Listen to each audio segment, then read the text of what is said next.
नमस्कार, मैं कमलेश कबीर आपका एक बार फिर स्वागत करता हूं इस नए एपिसोड में।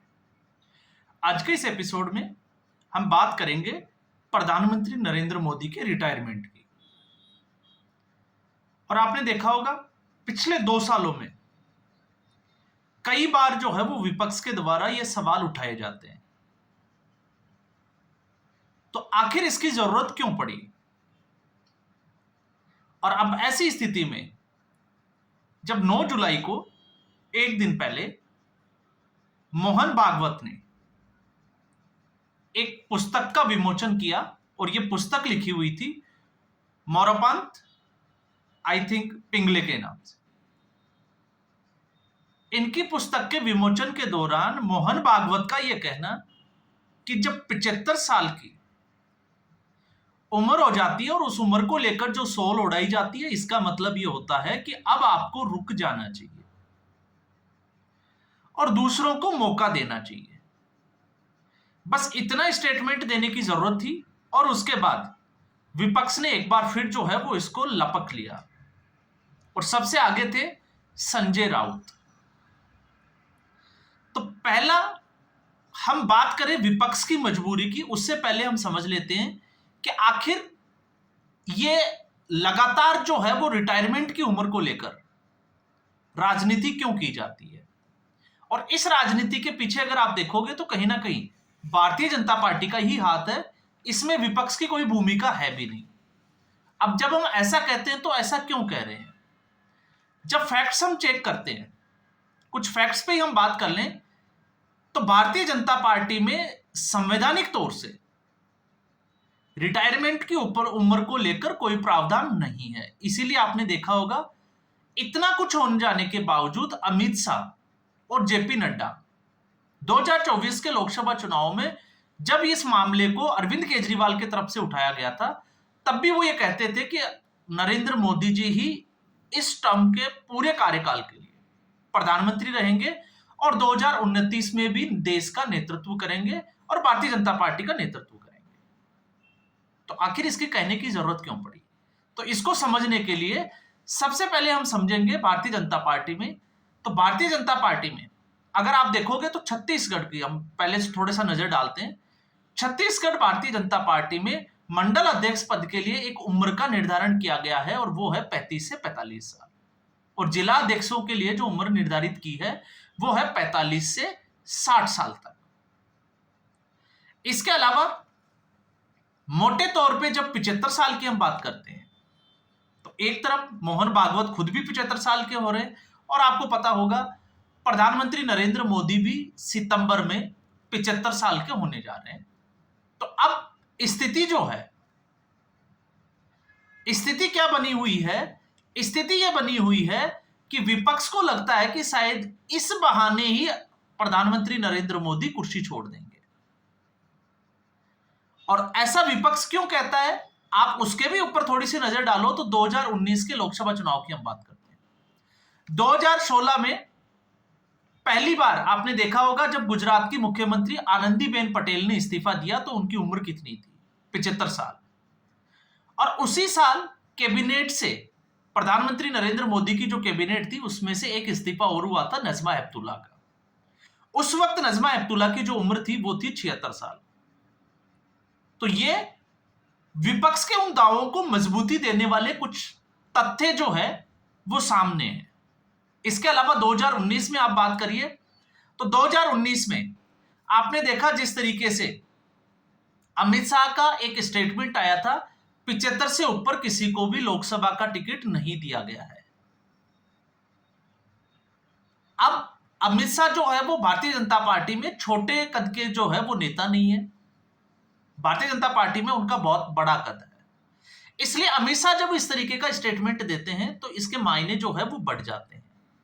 और फिर उसी साल आपने देखा जिस तरीके से सुमित्रा महाजन का और हुक्मदेव सिंह, लोकसभा में हुक्मदेव सिंह के आपने भाषण सुने ही होंगे, उन दोनों का टिकट काट दिया गया, उनको टिकट नहीं दिया गया। क्यों नहीं दिया गया? क्योंकि इनकी उम्र जो है वो 75 पार जा चुकी थी। और अभी अगर हम लोकसभा चुनाव की बात करें 2025 की, तो इसमें आपने देखा राजेंद्र अग्रवाल, संतोष गंगवार, सत्यदेव पचौरी और रीता बहुगुणा। तो 2024 का जो लोकसभा चुनाव हुआ, सॉरी 2025 बोल गया मैं, 2024 के लोकसभा चुनाव में इन बड़े नेताओं को टिकट नहीं दिया गया। कारण क्या था? एक ही जो है वो बात हमेशा जो है आपने देखा होगा भारतीय जनता पार्टी कि एक उम्र के बाद में उम्रदराज नेताओं को उनकी जिम्मेदारी से मुक्त कर देना चाहिए। और इसमें सबसे बड़ा हंगामा विपक्ष ने जो खड़ा किया था और विपक्ष जो है वो चिल्ला रहा था, वो था लालकृष्ण आडवाणी, मुरली मनोहर जोशी जैसे नेताओं को साइड कर देना। और उस वक्त अगर आप देखोगे तो भारतीय जनता पार्टी हमेशा जो है वो नई पीढ़ी के आने वाले नेताओं को जिम्मेवारी देने के पक्ष में दिखाई देती है। तो ऐसी स्थिति में जब भारतीय जनता पार्टी इस तरीके का डिसीजन लेती है, तो फिर विपक्ष में जो वंशवादी जो पार्टियां हैं, जो आज भी आपने देखा लालू प्रसाद यादव, इसके अलावा आपने देखा मुलायम सिंह यादव, हालांकि वो अब नहीं रहे, लेकिन जितनी उम्र दराज होने के बाद में भी प्रकाश सिंह बादल, इसके अलावा अगर आप देखोगे सोनिया गांधी, तो ऐसे आपको बहुत सारे नेताओं की लिस्ट मिल जाएगी जो उम्र के उस पड़ाव में भी जहां लगता है कि अब उनको रिटायरमेंट ले लेना चाहिए और नए नेताओं को आगे लाना चाहिए, तो वहां पर उनका कुर्सी का जो मोह है वो छूटता हुआ दिखाई नहीं देता है। और कांग्रेस पार्टी तो जो है वो इसका दंश झेल भी चुकी है। आपने देखा जिस तरीके से अशोक गहलोत और सचिन पायलट का जो कांड हुआ था, उसमें भी अगर आप देखोगे तो यही चीज जो है वो निकल कर सामने आई थी। कमलनाथ और ज्योतिरादित्य सिंधिया, तो वहां पर भी ऐसा ही कुछ हुआ था। तो अब भारतीय जनता पार्टी एक तरफ 2014 के बाद में मजबूत हुई, देश ही नहीं दुनिया की सबसे बड़ी पार्टी बनी, तो विपक्ष 2014 के बाद में लगातार, अगर आप बीजेपी के साथ तुलनात्मक अगर आप उसकी स्टडी करोगे तो भारतीय जनता पार्टी का ग्राफ जिस तरीके से बढ़ा, उससे भी ज्यादा तेजी से विपक्ष का ग्राफ नीचे गिरा। आप एक छोटा सा आंशिक तौर से अगर आप देखोगे तो आप 2024 के लोकसभा चुनाव के परिणाम को आप हटाकर देखिए। इसकी वजह जो है वो बहुत सारी थी, चाहे वो भारतीय जनता पार्टी के नेताओं का बड़पोलापन हो, अति आत्मविश्वास हो, जिसमें आपने देखा संविधान बदलने की बात हो, या फिर कोर वोटर थोड़ा सा जो है वो भारतीय जनता पार्टी से नाराज भी दिखाई दिया। लेकिन उसके बाद भारतीय जनता पार्टी ने उससे सबक लेते हुए जिस तरीके से राज्य दर राज्य विधानसभा चुनाव में जीत प्राप्त की, हमें उसको भी याद रखना चाहिए। और ऐसा क्यों संभव हो पाया, तो आपको समझ में आएगा कि भारतीय जनता पार्टी की जो रणनीति है, काम करने का जो तरीका है, चुनावी रणनीति, वो किस तरीके की है।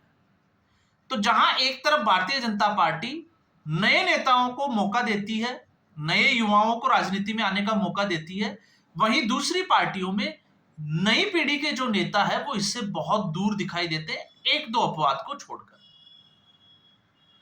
अब 2014 के बाद में जिस तरीके से देश का माहौल था, 2019 में विपक्ष को लगा कि शायद इस बार विपक्ष के जो है वो भाग्य का छीका टूट जाएगा, लेकिन नहीं टूटा। तो 10 साल के एंटी इनकम्बेंसी के बाद तो विपक्ष जो है वो बिल्कुल निश्चिंत था कि इस बार तो उनको प्रधानमंत्री बनने का मौका मिल जाएगा, कुर्सी जो है वो भारतीय जनता पार्टी के हाथ से निकल जाएगी। और इसमें सबसे आगे दिखाई दिया कांग्रेस पार्टी। आप सोच के देखिए कि कांग्रेस पार्टी को इंडिया अलायंस में जाने की, उस गठबंधन को करने की जरूरत क्यों पड़ी। सिर्फ एक ही सपना कांग्रेस पार्टी हमेशा से देखती है, और वो सपना है राहुल गांधी को किसी भी तरीके से प्रधानमंत्री बनाना। और राहुल गांधी को जब प्रधानमंत्री बनाने की बात आती है तो आज आप देखिए राहुल गांधी की उम्र कितनी है। हालांकि उनको कांग्रेस पार्टी वाले युवा नेता मानते हैं। अब कारण क्या है, शादी का नहीं करना या कुछ और कारण, वो कांग्रेस पार्टी जानती है। लेकिन कांग्रेस पार्टी और विपक्ष को यह अच्छे से पता है कि जब तक नरेंद्र मोदी प्रधानमंत्री के पद पर है तब तक विपक्ष के हाथ खाली है। और जब आज भी हम बैठ के बात करते हैं कि 2029 में, तो विपक्ष को यही डर सता रहा है कि अगर 2029 में फिर प्रधानमंत्री नरेंद्र मोदी इस पद के दावेदार होंगे तो अगले 5 साल के लिए, मतलब आप कह सकते हो कि 2034 के लिए तैयारियां करनी पड़ेगी। तो ऐसी स्थिति में विपक्ष को लगता है कि इसी बहाने थोड़ी खुशियां क्यों नहीं मनाई जाए, और दूसरा भारतीय जनता पार्टी को और प्रधानमंत्री नरेंद्र मोदी को एक घेरने का मौका मिल जाता है।